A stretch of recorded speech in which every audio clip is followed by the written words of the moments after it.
জোয়ারের তীব্রতা এতটাই বেশি যে বেড়িবাঁধটি ছুটে ৬টি গ্রাম প্লাবিত হয়েছে।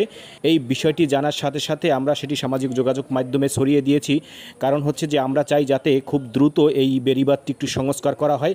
এই যে গ্রামগুলো প্লাবিত হয়েছে সেই প্লাবিত গ্রামগুলো যাতে খুব তাড়াতাড়ি পানিগুলো নেমে যায়। ভিডিওটি আপনাদের কাছে অনুরোধ থাকবে সর্বোচ্চ শেয়ার করে পৌঁছে দেবেন সর্বস্তরে।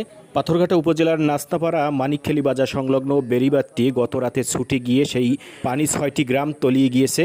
আপনারা অবশ্যই জানেন যে বর্তমানে একটি নিম্নচাপ সৃষ্টি হয়েছে, যেটি প্রথমে লঘুচাপ থেকে একটি সাধারণ নিম্নচাপ এবং গভীর নিম্নচাপে রূপ নিয়েছে। তবে এই নিম্নচাপের প্রভাবে বর্তমানে জোয়ারের পানিও তীব্রতাও অনেকটাই বেশি। এই পানির স্রোতের কারণে বেড়িবাঁধটি নড়বড়ে অবস্থায় ছিল, যার জন্য এই বেড়িবাঁধটি ছুটে সেখান থেকে প্রায় ৬টি গ্রামে পানিতে তলিয়ে গিয়েছে। অনেক ঘরবাড়িতে পানি উঠে গেছে, এমন একটা পরিস্থিতি।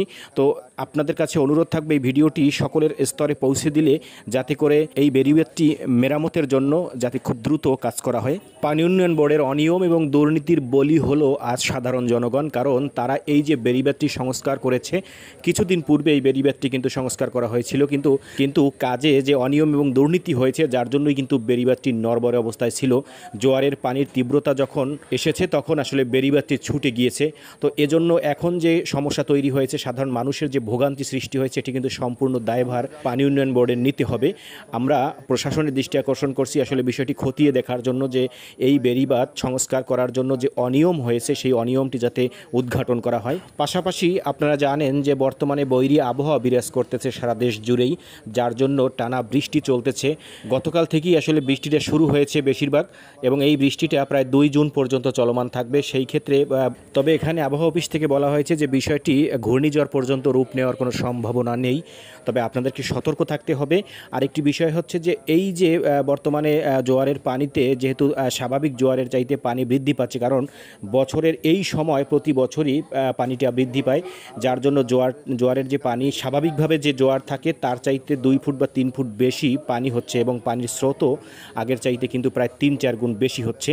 তো এই বিষয়টির জন্যই কিন্তু এই বেড়িবাঁধটি যে নড়বড়ে যে বেড়িবাঁধটি ছুটে যাওয়ার মূল কারণ হচ্ছে যে জোয়ারের পানির তীব্রতা অনেক বেশি, যার জন্য এই বেড়িবাঁধটি ছুটেছে।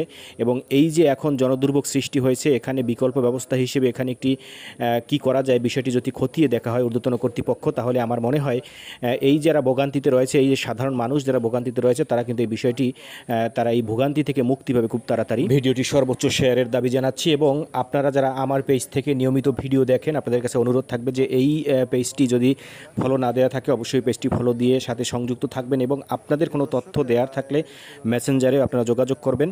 আরও বিস্তারিত আপনাদের জানাবো যে বর্তমান পরবর্তী কী পদক্ষেপ নেয়।